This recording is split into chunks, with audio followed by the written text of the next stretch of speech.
ሰላም ጤና ይስጥልን የተከበራችሁ ተመልካቾቻችን ናሁ ስፖርት ጀምሯል። ዛሬም እንደተለመደው የተለያዩ የሀገር ውስጥና የባህር ማዶ ስፖርታዊ ዜናዎችን መረጃዎችን እያጋራን ከናንተ ጋር ቆይታ የምናደርግ ይሆናል። አብራችሁን ቆዩ። ጋዜ እንዴት ነው እንግዲህ ሳምንቱ ከሀገር ውስጥ እንዲሁም ደግሞ ወደ ባህር ማዶም አቅንተን በጣም ትልልቅ ጨዋታዎች የተደረጉበት ነው። የሸገር ደርቢ የነበረበት ነው በባህር ማዶ እንዲሁም ሊቨርፑልና ማንቸስተር የተገናኙበት ነበር። በጣም ድምቅ ያለ ሳምንት ነበር። እናንተ ጋር እንዴት ነበር ያለፈው ሳምንቱ? አሪፍ ነበር ጄሪ። ያው እንግዲህ እንደተለመደው ቅዳሜና እሁድ ከሀገራት ጨዋታዎች መልስ የአውሮፓ ታላላቅ አምስቱ ሊጎች ጨዋታዎች የተደረጉበት ነው። ቀደም ሲል ያነሳሽው የላንካሻየር ደርቢ በዩናይትድ እና በሊቨርፑል አንፊልድ ሮድ ላይ ተደርጓል። ዩናይትድ ድል ቀንቶታልና በጣም የሚገርም ሳምንት ነበር ማለት ይቻላል። እንደዚሁ በጣሊያን ሴሪያም በጀርመን ቡንደስሊጋም በጣም ትልቁ ደርቢ ተብሎ የሚጠራው የሙኒክና የቦሩሲያ ዶርትሙንድ ጨዋታም እንደዚሁ በሳምንቱ መጨረሻ ቀናት ከተደረጉ ትልልቅ ጨዋታዎች መካከል አንደኛው ነው። ኤሲ ሚላንን እንደዚሁ ወደ መሪነት የመጣበትን ውጤት ማስመዝገብ ችሏል። በሀገር ቤት ደግሞ እንደገለጽው እንግዲህ በሸገር ደርቢ ጨዋታ ተጀምሯል። የኢትዮጵያ ፕሪሚየር ሊግ የ2018 ዓ.ም የውድድር ዘመንና ሐዋሳ ዩኒቨርሲቲ ስቴዲየም እና አዲስ አበባ ስቴዲየም ላይ የተደረገ ይገኛል። በሳምንቱ መጨረሻ ቀናት ደግሞ ቅዳሜና እሁድ ኢትዮጵያን አትሌቶች በተለያዩ የውድድር ዓለማት ውድድራቸውን አድርገው ስኬታማ የሚባል ውጤት እንደዚሁ ማስመዝገብ ችሏልና ብዙ መረጃዎችን ይዘናል። አጫጭርም ትላንት ከተደረጉ ጨዋታዎች ጀርባ የነበሩትንም ጉዳዮች እንደዚሁ እያነሳሳን ቆይታ የምናደርገውና ተመልካቾቻችን አብሮን እንዲቆዩ እንጋብዛለን። ጋዜ እንግዲህ ከሀገር ውስጥ ስፖርታዊ መረጃዎቻችን ስንጀምር የ2018 የሲቢ የኢትዮጵያ ፕሪሚየር ሊግ እንግዲህ ቅዳሜ ዕለት ተጀምሯል። ትላንትና ደግሞ የሸገሮቹ ትልልቆቹ ክለቦች ኢትዮጵያ ቡናና ቅዱስ ጊዮርጊስ የደርቢ ጨዋታ አድርገው ነበር። እሱንም በጥቂቱ ምናነሳ ይሆናል። በአጠቃላይ እንግዲህ ጨዋታዎች ተደርገዋል። ቅድም አንተ እንዳልከው ሐዋሳ ዩኒቨርሲቲና በአዲስ አበባ ስቴዲየም ነበር ጨዋታው የተደረገው። የጨዋታዎቹን ውጤት ለመግለጽ ያክል ውልዋሎ አዲግራትና ሲዳማ ቡና ተገናኝተው ነበር። 4-1 በሆነ ውጤት ሲዳማ ቡና ማሸነፍ ችሏል። እንዲሁም ፋሲል ከነማ ከኢትዮጵያ ንግድ ባንክ ጋር ተገናኝተው ነበር። 1-1 በሆነ አቻ ውጤት ነው የተለያዩት።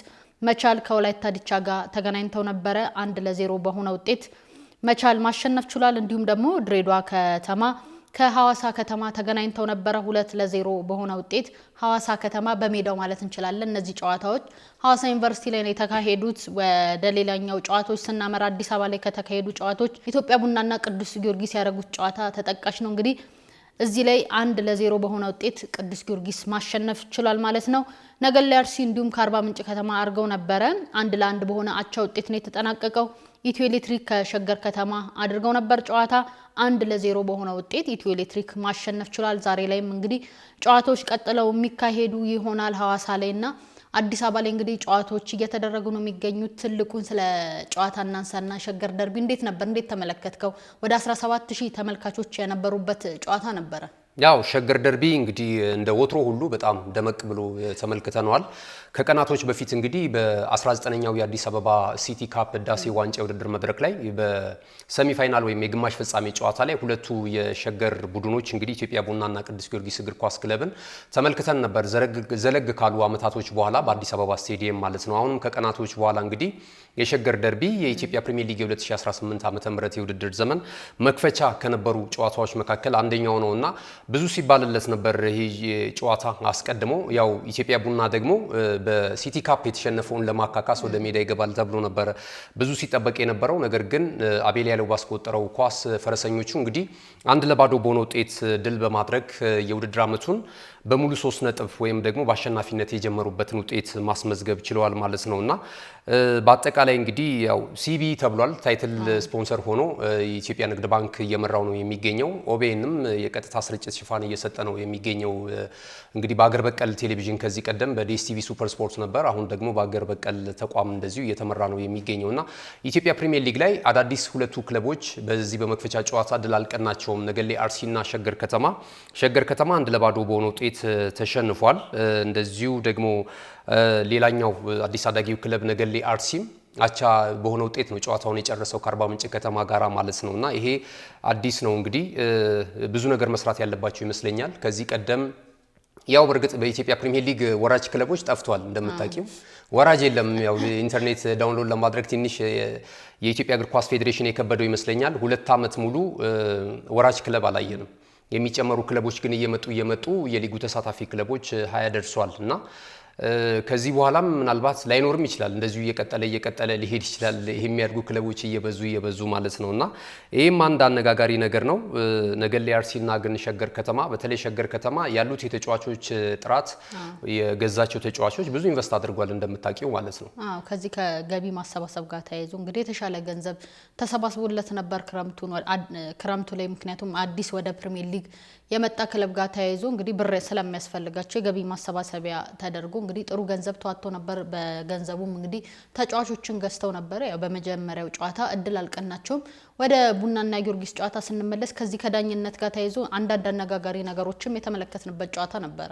ያው ከዳኝነት ጋር ተያይዞ እንግዲህ እነዚህ ሁለት ቡድኖች ያው የመዲናይቱም የሀገሪቱም ትልቅ የእግር ኳሱ መልክ ናቸው ማለት ይቻላል። ብዙ ደጋፊዎች ካላቸው ክለቦች መካከል በአፍሪካ ደረጃም ብታወዳደሪያቸው እንደውም አሁን ኳሳችን እየሞተ ስቴዲየም ያለመኖሩ ጉዳይ አንዳንድ በቃ ደስ የማይሉ ነገሮች እየተፈጠሩ እግር ኳስ ወዳዱም እየራቀ ሄደ እንጂ አዲስ አበባ ስቴዲየም ኢትዮጵያ ቡና ከሌላ ክለብ ጋርም ሲኖረው ቅዱስ ጊዮርጊስ እግር ኳስ ክለብ ከሌላ ክለብ ጋርም ጨዋታ በሚያደርግበት ሰዓት ላይ በሊጉ ላይ ስቴዲየም ሞልቶ ነው የምትመለከችው ከዚህ በፊት በነበሩት አካሄድ ማለት ነው። አሁን ላይ ግን ያለውን ሁኔታ ያው እናውቃለን። እግር ኳሱም እየተዳከመ ሲሄድ በብሔራዊ ቡድን ደረጃም የሚመዘገቡት ውጤቶች አጥጋቢ ያልሆነ ሲሄድ ሰው ከእግር ኳሱ እየራቀ ሄደ። በራሱ ጉዳዮችም እየተጠመደ በዛ ላይ ደግሞ ከመዲናይቱም ርቆ ስለነበረ እግር ኳሱ ተዳክሞ ነበር። ነገር ግን አሁን ደግሞ በፍጥነት እንደምታዩ በእርግጥ እነዚህ ሁለት ክለቦች መሳተፋቸው በተለይ በዚህ በአዲስ አበባ ከተማ ዋንጫና በፕሪሚየር ሊጉ ላይ ቀድሞ መገናኘታቸው ደግሞ የበለጠ የእግር ኳስ ቤተሰቡን እንዲመጣ አድርጎታል፣ እንዲነቃቃ አድርጎታል። ትላንት በነበረው ጨዋታ ላይ ኢትዮጵያ ቡና እግር ኳስ ክለብ የፍጹም ቅጣት ምት ይገባዋል የሚል አስተያየቶች እንግዲህ ለሁለት የእግር ኳስ ቤተሰቡን የከፈለ አይነት ነገር አይተናል። ያው እዚህ ላይ ዳኞች ባለሙያዎች ብዙ ሊሉ ይችላሉ እንግዲህ ሁኔታውን በደንብ እንትን ብለው ማለት ነው። ነገር ግን እንደ እንትን ስታዩ አንዳንድ ጊዜ ጨዋታዎች ሲመደቡ ባለን አቅም ጥሩ ዝግጅት ያለው ከዚህ ቀደም ጨዋታዎችን ሲመራ በጥሩ ብቃት ማጠናቀቅ የቻለ ዳኛ ቢመደብ የተሻለ ነው። በተለይ እንደነዚህ አይነት ጨዋታዎች ላይ ጫናዎችን መቋቋም ይችላል። ምክንያቱም ዳኛን ጫና ውስጥ የመክተት ሁኔታዎች ነበሩ። ኢትዮጵያ ፕሪሚየር ሊግ አንዱ የሚታወቅበት ከዚህ ከውሳኔ አሰጣጥ ጋር ተያይዞ እንግዲህ ዳኞች በጣም ይዋከባሉ። ይሄ ኮንፊደንስ እንዳይኖራቸው ይደረጋል። በተጫዋቾች በጣም ተጽዕኖ ይፈጠርባቸዋል። እንዲሁም ደግሞ ከደጋፊው ጋር ተያይዞ የመጮህ ነገር አለና በደንብ ራሱን የቻለ ኮንፊደንስ ያለው ውሳኔዎችን በደንብ መወሰን የሚችል እንደነዚህ አይነት ትልልቅ ጨዋታዎች ላይ ቢመደብ መልካም ነው ብዬ አስባለሁ። ከዛ ውጪ የጨዋታው እንቅስቃሴ ላይ ኦፍሳይድ ትራክ ውስጥ ነበር የሚገኘው ተጫዋቹ በእጅ ነክቷል የሚሉ አወዛጋቢ ነገሮችም አብረው እየተነሱ ነው የነበሩትና ኢትዮጵያ ቡና ያው በዚህ ጨዋታ ላይ ያው የመጀመሪያ ቀይ ካርድ ተመልክቷል እንደምታውቂው ግብ ጠባቂው። ያም ደግሞ በውጤቱ ላይ በትንሽ ደቂቃዎች ልዩነት ነው አቤል ያለው ያንን ጎል አስቆጥሮ አሸናፊ የሆኑበትን ውጤት ሊያገኙ ይቻሉት ማለት ነውና ጨዋታው በጣም ጥሩ ነው። የተደረጉት ዝግጅቶች ጥሩ ናቸው። ወደ አዲስ አበባ መመለሱ በራሱ በጣም አስደሳች ነው። ደርቢ ጨዋታ በአዲስ አበባ መመልከታችን በራሱ ደስ የሚል ነገር ነውና እንደዚህ አይነት ነገሮች ላይ ግን አወዳዳሪው አካል ወደፊትም ጥንቃቄ ማድረግ አለበት። የዳኞች ማህበርም እንደዚሁ እንደዚህ አይነት ነገሮች ላይ ጥንቃቄ ማድረግ ያው ቅስፈት ነው። በእርግጥ የሚያግዛቸው ነገር የለም። እንደምታውቂው በውጪው ቫር አለ። እንደገና ከረዳት ዳኞች ጋራ በደንብ ተግባቦት አላቸው። በብዙ ነገር ይታገዛሉ በቴክኖሎጂው ማለት ነው። ኢትዮጵያ ውስጥ ደግሞ በራሳቸው ጥረት ነው ብዙ ጊዜ ዳኞች የሚመጡት። ያም ከግምት መግባት ያለበት ይመስለኛል። ቅስፈት ነው ደግሞ ውሳኔ አንድ የወሰንሽውን ውሳኔ ሁለቴ ለማስተካከል አትችይም ኢትዮጵያ ውስጥ እንደምታውቂው ማለት ነው። እዛ ጋር ግን ስክሪን ተመልክተሽ ያንን የማስተካከል እድል አለ እና እነዚህና አይነት ነገሮችም ዳኞቻችን ላይ በሚሰጡት ውሳኔ አስደሳች ባይሆንም ነገር ግን እነዚህ አይነት ጉዳዮችም ደግሞ ከግምት መግባት አለባቸው። በእርግጥ የእግር ኳሱ ቤተሰብ ስሜቱ ይነካል ያልሆነ ፍርድ በሚፈረድበት ሰዓት ላይ ማለት ነው። አሁን ይሄኛው ፍርድ ልክ ነው ይሄኛው ፍርድ ልክ አይደለም ለማለት ሳይሆን የሚወሰኑት ውሳኔዎች ላይ እንደዚህ አይነት ነገሮችም ከግምት መግባት አለባቸው። አወዳዳሪው አካል ደግሞ በተሻለ ሁኔታ በደንብ አነጻጽሮ ለዚህ ጨዋታ ይሄኛው ዳኛ ይመጥናል የሚል አይነት ነገር ይዞ ቢገባ ዳግም ስህተት ላንመለከት እንችላለን። ትላንት ግን ለሁሉም እንግዲህ ቅዱስ ጊዮርጊስ እግር ኳስ ክለብም ኢትዮጵያ ቡናም ተመሳሳይ ናቸው። ያው አሁን ላይ ያሉበት ሁኔታ ይታወቃል። ከፋይናንስ ጋር ተያይዞ ሁለቱም ችግር ላይ ያሉ ክለቦች ናቸው። ግን ራሳቸውን ደግሞ የገቢ ምንጫቸውን አማራጮቻቸውን በማስፋት ከተለያዩ ተቋማት ጋር የስፖንሰርሺፕ ስምምነት በመፈጸም እንግዲህ ሰርቫይቭ ለማድረግ ራሳቸውን እንትን ለማለት ለመገንባት ጥረት በማድረግ ላይ ነው የሚገኙትና ሲኖሩ ግን ሁልጊዜም ውበት ናቸው። እነዚህን ክለቦች በደንብ አርግቶ ማገዝ የሚያስፈልግ ይመስለኛል። ትላንት እንግዲህ ከነበሩት ጨዋታዎች መካከል አንደኛው ይሄ ነው። ጥሩ ነበር። እንግዲህ ዛሬ ላይም ጨዋታዎች ቀጥለው ይካሄዳሉ። የጨዋታው መርሃ ግብር ዛሬ ላይም እንግዲህ ጨዋታዎች ቀጥለው የሚደረጉ ይሆናል። ሐዋሳ ላይ እንዲሁም ደግሞ እዚሁ አዲስ አበባ ስቴዲየም ላይ ጨዋታ ይደረጋሉ። የጨዋታዎቹን መርሃ ግብር ለመግለጽ ያክል ሽረ ምድረገነት ከመቀለ ሰባ እንደርታ ጋር እንግዲህ ሰኞ ዛሬ ማለት ነው 10 ሰዓት ላይ ጨዋታ ያደርጋሉ። የትግራይ ደርቢ ነው እንግዲህ የሚጠበቅ ጨዋታ ነው። ዛሬ 10 ሰዓት ላይ ጨዋታቸውን ያደርጋሉ። እንዲሁም አዲስ አበባ ላይ ባህር ዳር ከተማ ከሀዲያ ሆሳዕና ጋር በተመሳሳይ 10 ሰዓት ላይ ጨዋታ ያደርጋሉ። አዳማ ከተማ እንዲሁም ከኢትዮጵያ መድን ጋር 7 ሰዓት ላይ ዛሬ በዚሁ በተመሳሳይ በአዲስ አበባ ስቴዲየም ጨዋታ የሚያደርጉ ይሆናል። ያው እንግዲህ አንጋፋዎቹን አሰልጣኝ የምናገኝበት ነው። በብሔራዊ ደረጃ ከተመለከትናቸው አሰልጣኞች መካከል አንደኛው ስዩም ከበደ ነው። ያው ከ31 ዓመት በኋላ በአፍሪካ ዋንጫ የውድድር መድረክ ስናልፍ የኢንስትራክተር ሰውነት ቢሻው ምክትል አሰልጣኝ እንደነበር ይታወቃልና በጊዮርጊስ ቤት በጣም የተሳካ ፋሲልን እንደዚህ 2013 ላይ የሊጉን የዋንጫ ባለክብር ያደረገ አንጋፋ አሰልጣኝ ነው። አካዳሚካሊም በጣም ብቁ እንደሆነ ይነገርለታል። ብዙ ጊዜ ኢትዮጵያ ውስጥ ካሉ አሰልጣኞች ራሱን በእውቀት በማበልጸግ የሚታወቅ አሰልጣኝ ነው። አዳማ ከተማን አሁን ዘንድሮ ነው የተረከበውና የተለያዩ ተጫዋቾችን ወደ ስብስቡ አምጥቷል። ዛሬ ስዩም ከበደ እንግዲህ ከሻምፒዮናው ክለብ ጋር ነው የሚጫወተው ከኢትዮጵያ መድን ጋር። ያው እዚህ ጋር ደግሞ ስትመጪ አሰልጣኝ ገብረመድህን ኃይሌ በጣም ሲኒየር ነውና ሁለቱ የሚገናኙበት የሜዳ ላይ ታክቲክ ራሱ ዛሬ እንግዲህ ትልቅ ከፍታን ሊያሳዩን እንደሚችሉ ይገመታል። ለሁለቱም ክለብ ደጋፊዎች እንግዲህ መልካም እድል መልካም ውጤት እንመኛለን። ከዚሁ ከሀገር ውስጥ ስፖርት መረጃዎቻችን ሳንወጣ ወደ አትሌቲክሱ እንሻገርና እንግዲህ ወደ ባህር ማዶ አቅንተን የሀገራችን አትሌቶች በተለይ በግል ውድድር አሁንም እድል እንደቀናቸው ነው። በተለይ በግል ውድድር ላይ ብዙ ጊዜ ኢትዮጵያውያኖችም ያው አቤቱታ ያነሳሉ። የግል ውድድር ላይ የሚያሳዩት ፐርፎርማንስ እና የሀገር ውስጥ ማለትም ደግሞ በኦሎምፒክ በዓለም አትሌቲክስ ሻምፒዮና ላይ የሚያሳዩት ብቃት በጣም ይለያያል ይላሉ። አንዳንዴ እውነትም ነው ትላለህ። ምክንያቱም በተለያዩ ሀገራት ላይ በሚደረጉ የዳይመንድ ሊጎች የተለያዩ ውድድሮች ላይ ኢትዮጵያውያን አትሌቶች ድል ሲቀናቸው እናያለን። ስሎቫኒያ ላይ ውድድር ተደርጎ ነበር። በሁለቱም ጾታዎች ኢትዮጵያ አሸናፊ ሆነው ነበር። ውጤቶችን ለመጥቀስ ያክል አትሌት ሀፍታሙ ከበደ 2 ሰዓት ከ06 ደቂቃ ከ52 ሰከንድ በመግባት አንደኛ ሆኗል። ከማል ሀሰን እንዲሁም እዚሁ ውድድር ላይ 3ኛ ደረጃን አግኝቷል ማለት ነው። በሴቶች እንዲሁ ትግስት ገዛኝ 2 ሰዓት ከ22 ደቂቃ ከ46 ሰከንድ በመግባት አንደኛ ሆናለች።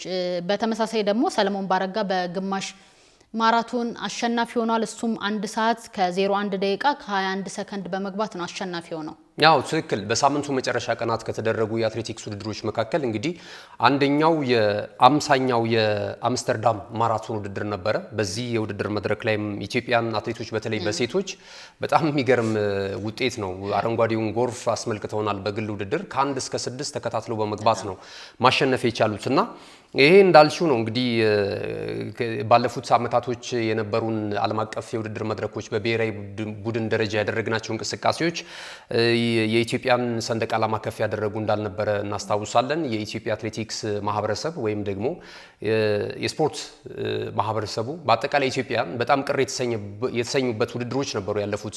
የፓሪሱን ኦሎምፒክ ማንሳት እንችላለን። የዓለም አትሌቲክስ ሻምፒዮናን በተመሳሳይ ማለት ነው። ቀደም ሲል ያነሳሽውን ነጥብ ለመጥቀስ ነውና ውጤቱን እናስታውስና ግን እኛም አያይዘን የተወሰነ ነገር አስተያየት እንሰጥበታለን። በሴቶች እንግዲህ አይናለም ደስታ ናት 2:17:37 በመግባት በቀዳሚነት ውድድሯን ያጠናቀቀችው። እቺ አትሌት የቦታውን ክብረ ወሰን ሁላ በማሻሻል ነው እንግዲህ አንደኛ ደረጃን ይዛ ያጠናቀቀችው። ብርቱካን ወልዴ ሁለተኛ ወጥታለች። መቅደስ ሽመልስ እንደዚሁ በሶስተኝነት፣ ዋጋነሽ መካሻ፣ ጋዲሴ ሙሉ፣ ቦሰኔ ሙላቴ እንደዚሁም 7ኛ ደረጃ ላይ ደግሞ ኬንያዊቷ አትሌት ነች ሮዝ ቼሊሞ የወጣችው ማለት ነው። ማንንም አትሌት አላስገቡም ከአንደኛ እስከ 6ኛ ደረጃ ያለውን። በወንዶች በተመሳሳይ ጂኦፍሬ በአንደኝነት ደረጃን ይዞ አጠናቋል ከኬንያ።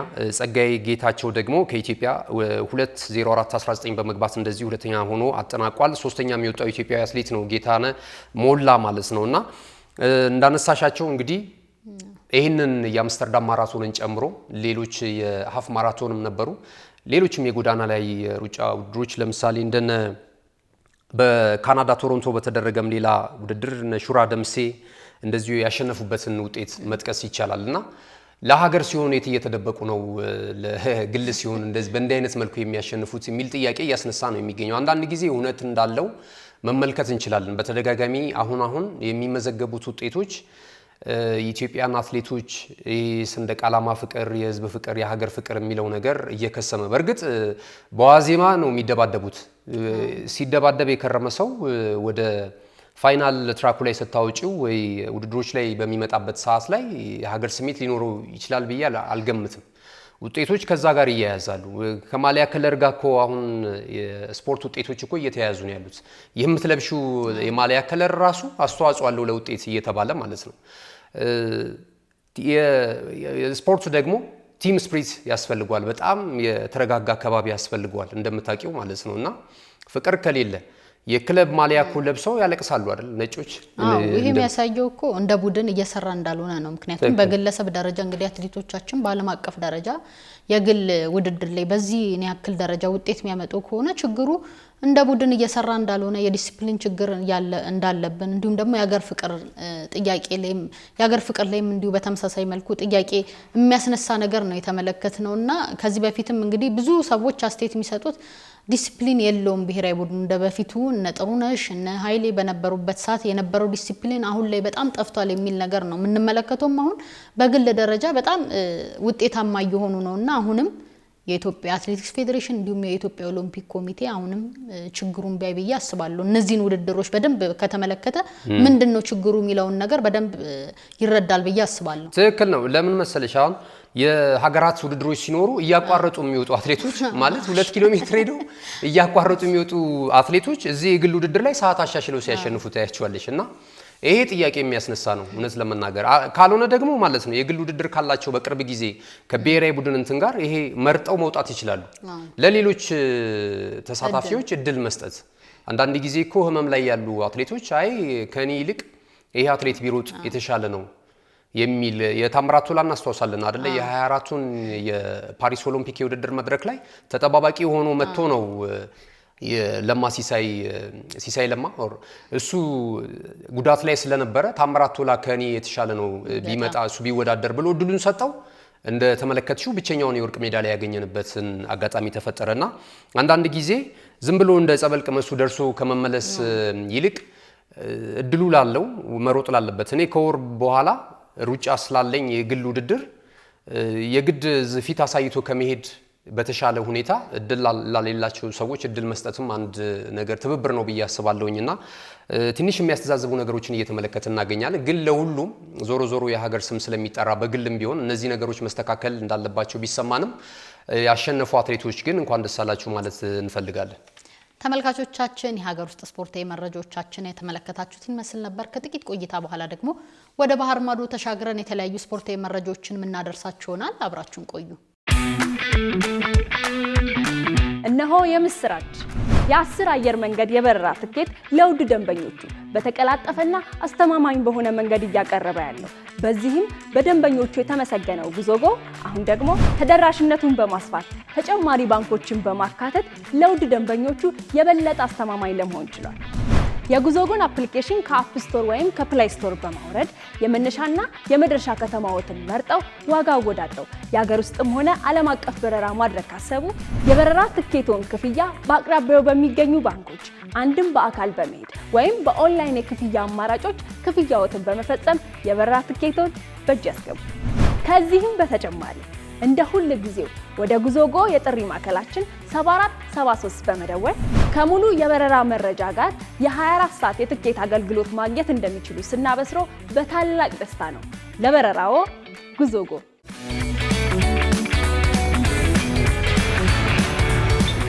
ካሽጎ በየትኛውም ዓለም ሆነው በማንኛውም ሰዓት ለወገኑ የሚደርሱበት ፈጣን የገንዘብ መላኪያ ተከፈተሎ።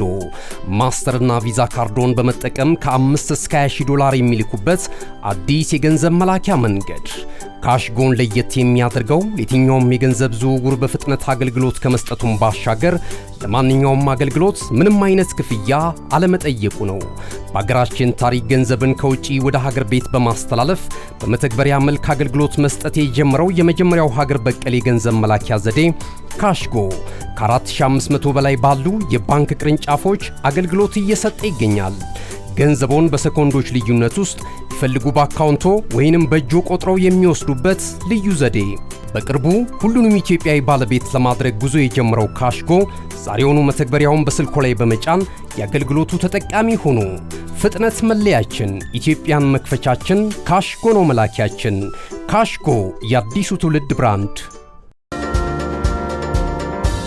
ቀዳሚ ወዳደረግነው የባህር ማዶ ስፖርት መረጃዎቻችን ስናልፍ ሞሮኮ እንግዲህ የ2025ቱን ከ20 ዓመት በታች ዓለም ዋንጫ ማሸነፍ ችላለች። ከዚህ ቀደም እዚህ ውድድር ላይ እንደሚታወቀው 2009 ላይ ጋና ነበረች አሸናፊ የሆነችው በአፍሪካ በቀዳሚነት እንግዲህ እዚህ ውድድር ላይ አሸናፊ ከሆኑ ሀገራት መካከል አንደኛዋ ጋና ነበረች። ለሁለተኛ ጊዜ ደግሞ ሞሮኮ ማሸነፍ ችላለች። እንግዲህ ከአርጀንቲና ጋር ነበር የተገናኙት። ሞሮኮ አሸናፊ ሆናለች። አርጀንቲና እዚህ ውድድር ላይ እንደሚታወቀው ለ6 ጊዜ ያክል የዓለምን ዋንጫ ማሸነፍ ችላ ነበረ። አሁን ደግሞ እንግዲህ ሞሮኮ በትናንትናው ዕለት እድል ቀንቷት የውድድሩ አሸናፊ ሆናለች።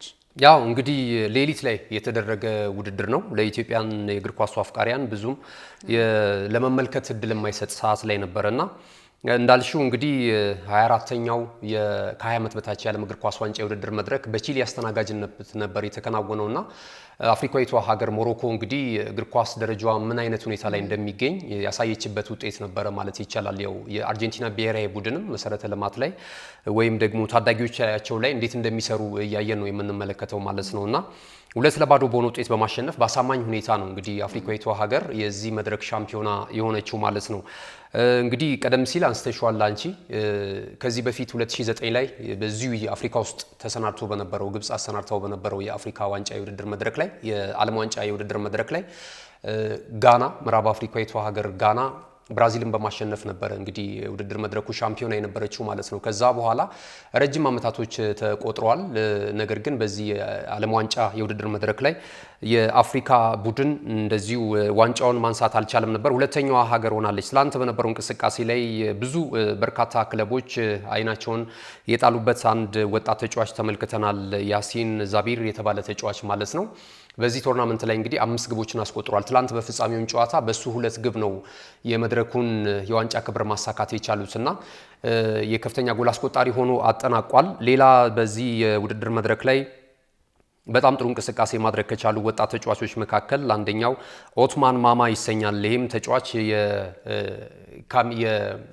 ሞሮኮ ተጫዋች ነውና የጨዋታው ኮከብ ተብሎ እንደዚሁ የተመረጠበትን አጋጣሚ ተመልክተናል። የውድድሩ ኮከብ አሰልጣኝም የሞሮኮ ብሔራዊ ቡድን አሰልጣኝ እንደዚሁ በመሆን ተሸልሟል። የውድድሩ መድረክ እንደዚሁ ኮከብ ግብ ጠባቂ ደግሞ አርጀንቲናዊው ሳታኒዮ ባርቢ የተባለ ግብ ጠባቂ እንደዚሁ በውድድር መድረኩ ላይ ኮከብ ሆኖ ተሸልሟልና ለአፍሪካኖች ልዩ ምሽት ነበር ማለት ይቻላል። ያው የሰሜን አፍሪካ ሀገራቶች የእግር ኳስ ደረጃቸው የት እንዳለ ይታወቃል። በጣም በከፍታ ሁኔታ ነው። አሁን ባለም ዋንጫው እንኳን ተሳትፎ ላይ 4ቱም የሰሜን አፍሪካ ሀገራቶች ይሳተፋሉ። እንደምታውቂው ግብጽ፣ ቱኒዚያ፣ አልጄሪያ እና እንደዚሁ ሞሮኮ ጨምሮ ማለት ነው። ሞሮኮ በዓለም ዋንጫ በዋናው ብሔራዊ ቡድን እንደምናውቀው የአፍሪካን ክብረ ወሰን ይዘዋል። 4ኛ ደረጃን ይዘው በማጠናቀቅ ማለት ነው። እስከታች ድረስ ሰንሰለቱ የተዘረጋ መሆኑን ይህንኑ የሚያሳይ ይመስለኛል። እንግዲህ አርጀንቲና ለሁለተኛ ጊዜ ለፍጻሜ ደርሳ እንግዲህ ከዋንጫው ርቃለች ማለት ይቻላል። በ1983 እንዲሁ ከብራዚል ጋር ለዓለም ዋንጫ ፍጻሜ ደርሳ ነበር ከ20 ዓመት በታች ማለት ነው። የዛኔም ተሸነፋ እንግዲህ ከዋንጫ ርቃ ነበር። አሁንም በተመሳሳይ እንግዲህ በሞሮኮ ተሸንፋለች። እንግዲህ ለአርጀንቲና እናዝናለን ማለት እንፈልጋለን። ወደ ሌላው የባህር ማዶ ስፖርታዊ መረጃዎቻችን ስናመራ ከእንግሊዝ ፕሪሚየር ሊግ ብንጀምር ምን ይመስልሃል? በጣም ጥሩ አሪፍ። እንግዲህ ከቀዳሚ አንስቶ የእንግሊዝ ፕሪሚየር ሊግ ላይ የተለያዩ ጨዋታዎች ተደርገው ነበረ። ውጤቶችን ለመጥቀስ ያክል ኖቲንጋም ፎረስት ከቼልሲ ጋር ጨዋታ አድርገው ነበረ። በኖቲንጋም ፎረስት ሜዳ ቼልሲ 3-0 በሆነ ውጤት አሸንፏል። እንዲሁም ሰንደርላንድ ከወልቭስ ጋር ጨዋታ አድርገው ነበር። 2-0 በሆነ ውጤት ሰንደርላንድ አሸንፏል። በርንሌ ከሊድስ ዩናይትድ ጋር በተመሳሳይ መልኩ ጨዋታ አድርገው 2-0 በሆነ ውጤት በርንሌ አሸንፏል። ክሪስታል ፓላስ ከበርንማውዝ ጋር አድርገው ነበር። 3-3 በሆነ አቻ ውጤት ነው የተጠናቀቀው። ይህ ጨዋታ ብራይተን ከኒውካስል ዩናይትድ ጋር አድርገው ነበር። 2-1 በሆነ ውጤት በብራይተን አሸናፊነት ተጠናቋል። ማንቸስተር ሲቲ ከኤቨርተን ጋር ጨዋታ አድርገው ነበር። 2-0 በሆነ ውጤት ማንቸስተር ሲቲ ማሸነፍ ችሏል። ፉልሃም ከአርሰናል ጋር እንግዲህ ትልቁ ጨዋታ የነበረ ነው። በተመልካቾች ዘንድም በጣም ተጠባቂ ጨዋታ የነበረ ነው። አርሰናል እንግዲህ 1-0 በሆነ ውጤት ማሸነፍ ችሏል። ቶተናም ከአስቶን ቪላ ጋር አድርገው ነበር ጨዋታ በተመሳሳይ መልኩ እንግዲህ 2-1 በሆነ ውጤት አስቶን ቪላ አሸንፏል። ሊቨርፑል ከማንቸስተር ዩናይትድ ጋር ጨዋታ አድርገው ነበር። እንግዲህ የሳምንቱ ትልቁ ጨዋታ ነበር። ይህም ጨዋታ 2-1 በሆነ ውጤት ማንቸስተር ዩናይትድ አሸንፏል። ዌስትሃም ከብሬንፎርድ ደግሞ ዛሬ ጨዋታቸውን የሚያደርጉ ይሆናል። ከትናንትናው ጨዋታ እንጀምርና ሊቨርፑል ምን ነካው? እንግዲህ 4 ተከታታይ ጨዋታዎችን የተሸነፈውና እንዴት ተመለከትከው ጨዋታዎችን? አርኔ ስሎት እንዲሁ በተመሳሳይ መልኩ ለ4 ተከታታይ ጊዜያት ጨዋታዎችን ሲሸነፍ ለሱም ለመጀመሪያ ጊዜ ነውና ሊቨርፑል ምን ነካው? ሊቨርፑል ምን ነካው? እውነት ነው። የሊቨርፑል ውጤት ብዙዎችን ማለት አሁን እኛ ሰሞነኛ ውጤቱ እያስመዘገባቸው ያለው ውጤት በርካታ የክለቡን ደጋፊዎች እንግዲህ ቅሬታ ውስጥ እየከተተ ነው የሚገኘው። ጣቶችም ወደ አሰልጣኝ አርነ ስሎት እንደዚሁ እያነጣጠሩ ነው የሚገኘው።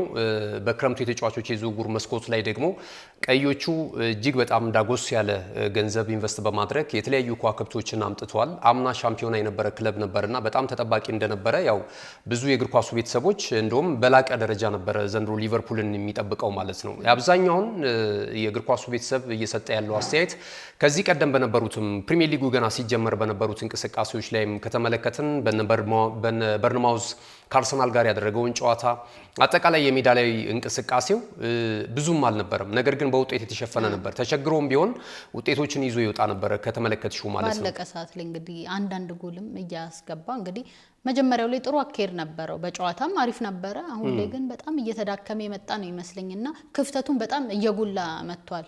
በጣም ትክክል። እንደ ቡድን ቅርጽ የሌለው ገና አዲስ የሚሰራ ቡድን ነው የሚመስለውና ሻምፒዮናም ቡድን አይመስልም። ኮከቦቹም እንደ ቲም ብቻ ሳይሆን በተናጠል ራሱ የሚያበረክቱት አስተዋጽኦ በጣም እየሳሳ እንደውም በፊት ላይ የነበረው የዛሬ ዓመት የነበራቸው እንቅስቃሴ አንዳንድ ተጫዋቾች ያበረክቱት የነበረ አስተዋጽኦ በጣም እያነሰ መጥቷል። ለምሳሌ እንደነ መሐመድ ሳላን ማንሳት እንችላለን። በጣም ተዳክሞ ነው ማይኮ ፋንቺም ስታወሪ ነበረ ቅድምና የሱም አበርክቶ በጣም እየተዳከመ የመጣበትን ሁኔታ ተመልክተናል። ከዓለም ዋንጫ ማጣሪያው ላይ የነበረውን ሚና አይተናል። ግን ወደዚህኛው ደግሞ ወደ ሊቨርፑል ሪትም ወደ ሊጉ ሲመጣ ደግሞ በጣም ደካማውን መሐመድ ሳላን እየተመለከትን እንገኛለን። በእርግጥ የክለቡ ሰዎች ብዙም እምነት አልነበራቸውም የተጫዋቹን የውል ኮንትራት ለማደስ ከእድሜ ጋር ተያይዞ ማለት ነው። በእርግጥ አምና እሱ ላይ ተንጠልጥለው ነው የሊጉን የዋንጫ ክብር ማሳካት የቻሉት። በብዙ ጨዋታዎች ላይ ከጉድ ያወጣቸው ተጫዋች ነው።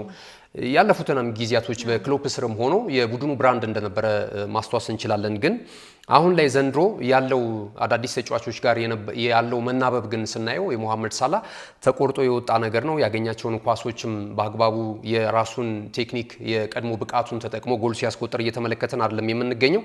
ትላንትና እንግዲህ የ9 ዓመታት የቆየን አሮጌ ግንብ ነው ማፈራረስ የቻለው ሃሪ ማጉዌር በመጨረሻ ደቂቃ ያስቆጠራት ጎል ማለት ነውና ማንቸስተር ዩናይትድ ትላንትና በአንፊልድ ሮድ 100ኛ ጨዋታውን ነው ያደረገው።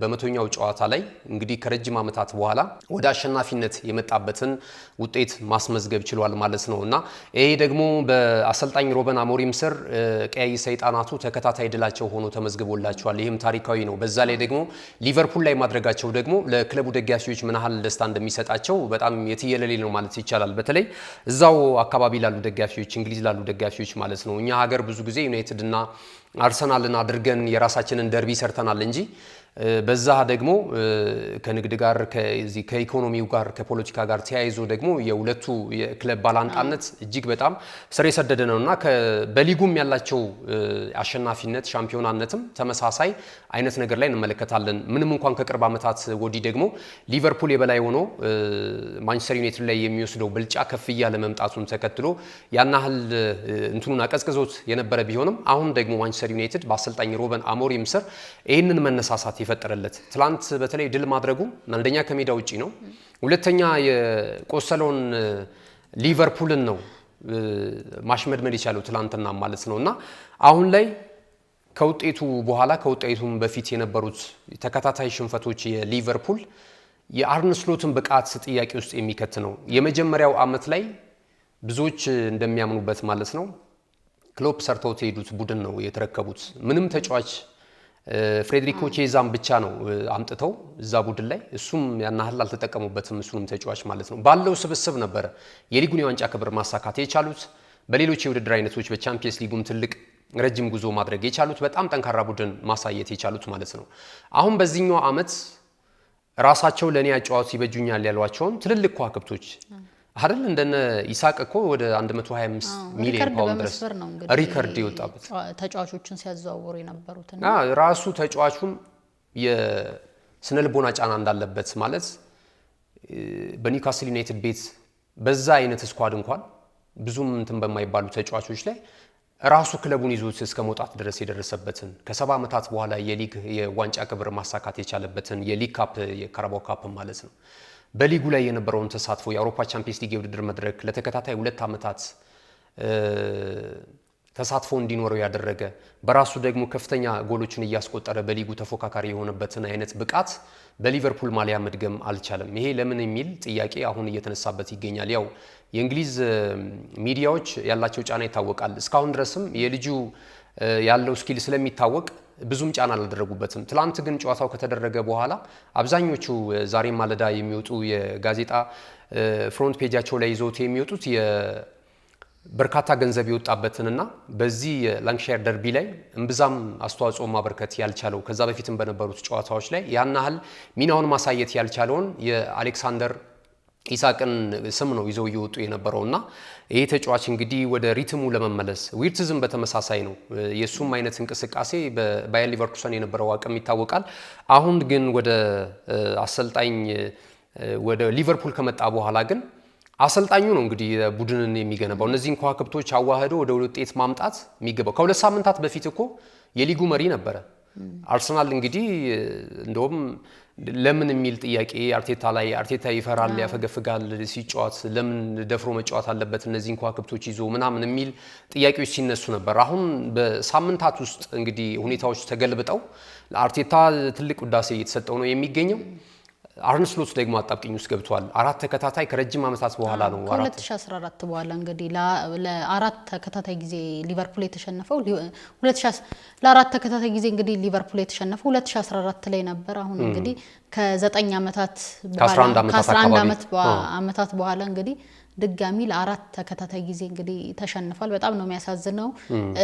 ይሄ ነገር ግን እኔ ተጠባቂ ይመስለኛል። ምክንያቱም ሲያሸንፍባቸው የነበሩ መንገዶች ወደ ኋላ መለስ ብለን ስናስብ መጀመሪያም አልተሰራም ቡድኑ 1-0 በቃ አብዛኛውን ጊዜ 90 ደቂቃ ወይ 80ኛው ደቂቃ ጎል እንደምንም ተፍጨጭረው እያገቡ ነበር። እንግዲህ እዚህ ላይ የደረሱት አሁን በደንብ ክፍተታቸው እየጎላ የመጣ ይመስለኛል። ወደ ሌላው ተጠባቂ ጨዋታ ስናልፍ እንግዲህ አርሰናል ከፉልሃም ጋር ያደረጉት ጨዋታ እንግዲህ ቅዳሜ ዕለት ከተደረጉት በጣም ተጠባቂ ጨዋታ ምክንያቱም አርሰናል ሊጉን እየመራ ነው የሚገኘውና ከዚህ ጋር ተያይዞ እንግዲህ ጨዋታው በጣም ይጠበቅ ነበር። በሊሳንድሮ ትሮሳርድ አማካኝነት እንግዲህ ብቸኛ ጎል አርሰናል ማሸነፍ ችሏል። አሁንም እንግዲህ በቆመ ኳስ አርሰናል አልተቻለም። በጣም በቃ ዋንኛ ምንጫቸው አድርገውታል ማለት ይቻላል። ጎሎችን ሲያስቆጥሩ አርነ ስሎት ይሄንን ሲተቹ ነበረ። ከቆሙ ኳስ ነው መድፈኞቹ ጎል የሚያስቆጥሩት ያን ያህል ልዩነታችንም ብዙ አይደለም የሚል ሐሳብ ሰጥተው ነበር። እንግዲህ ትላንት ሽንፈት ከማስተናገዳቸው በፊት ማለት ነው። አሁን ደግሞ የሊጉ ቅርጽና አካሄድ ተለውጧል። ውጤትና ውጤት ነው። አርሰናል ያለፉትን ከ20 ዓመታት በላይ በተለይ በቬንገር ስር ሆኖ ማለት ነው በጣም ውብ ማራኪ አርሰናል እልፍ ደጋፊዎችን ማስከተል የቻለው ባጫዋቱ ነው፣ በሚያመጣው የዋንጫ ክብር አይደለምና ጨዋታ ግን ደጋፊን የሆነ ሰዓት ይዝልሻል። ከዛ በኋላ ግን ጨዋታን እያየ ደግሞ ጥያቄው ከፍ እያለ ይሄዳል፣ ወደ ዋንጫ ይደርሳል።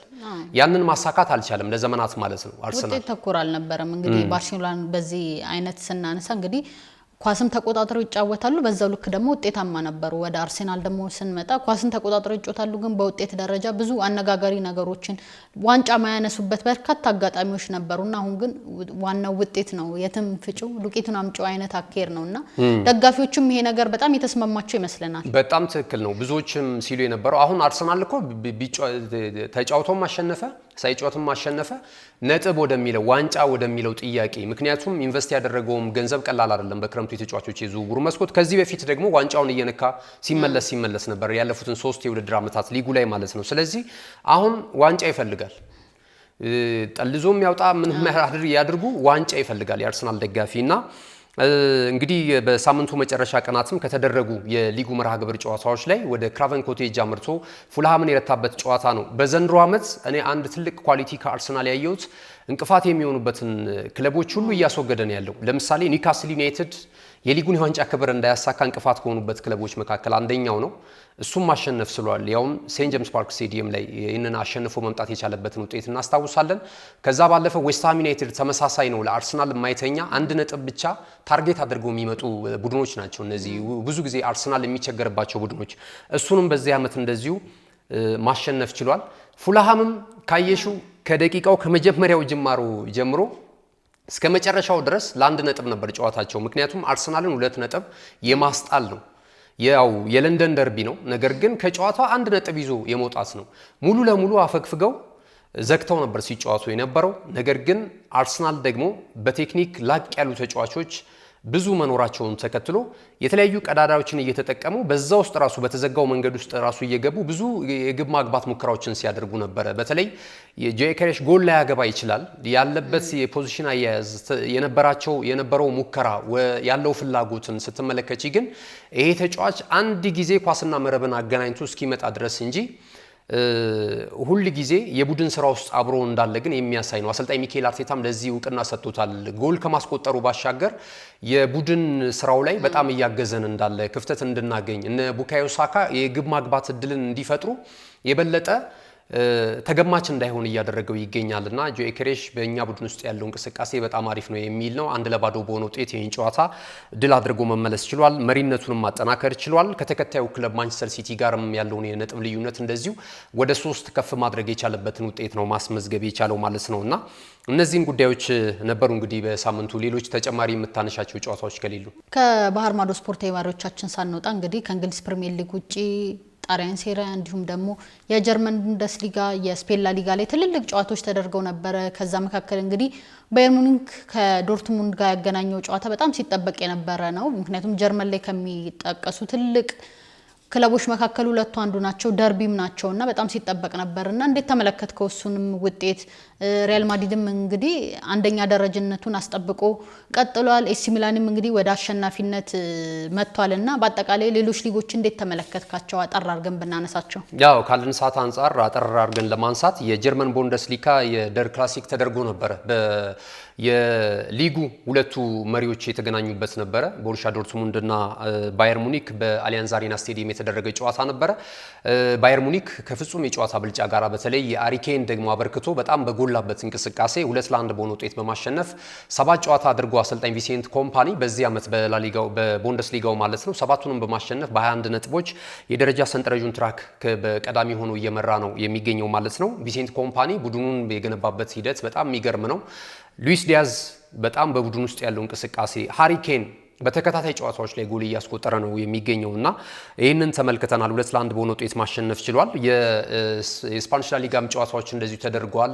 ባርሴሎናም ድል ቀንቶታል። በሳምንቱ መጨረሻ ቀናት ተቸግሮም ቢሆን ጂሮናን 2-1 በሆነ ውጤት ማሸነፍ ችሏል። በመጨረሻ ጎል በተቆጠረ ኳስ ማለት ነው። ሪያል ማድሪድ ትላንትና ምሽት ወደ ኤታፌ አምርቶ ነበር። ከኤታፌ ጋር ባደረገው ጨዋታ በጣም ተፈትኖ ነበረ። ዘግተው ነበር ሲጫወቱ የነበረው። ሪያል ማድሪድ ደግሞ የተገኙትን አጋጣሚዎች መጠቀም አልቻለም።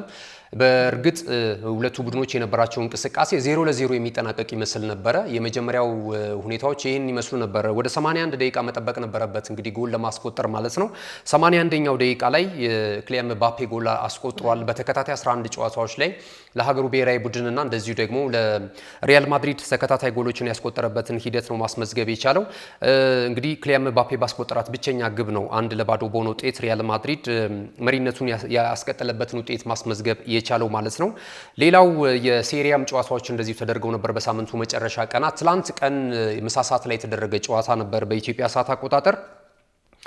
ኮሞ የሴስክ ፋብሪጋዙ ክለብ ኮሞ ከዩቬንቱስ ጋር ያደረጉት ጨዋታ በኮሞ 2-0 አሸናፊነት ነው የተጠናቀቀው። ይህን ጨዋታ ለመመልከት የቀድሞ የሴስክ ፋብሪጋስ ባልደረቦች ስቴዲየም ተገኝተው ነበረ።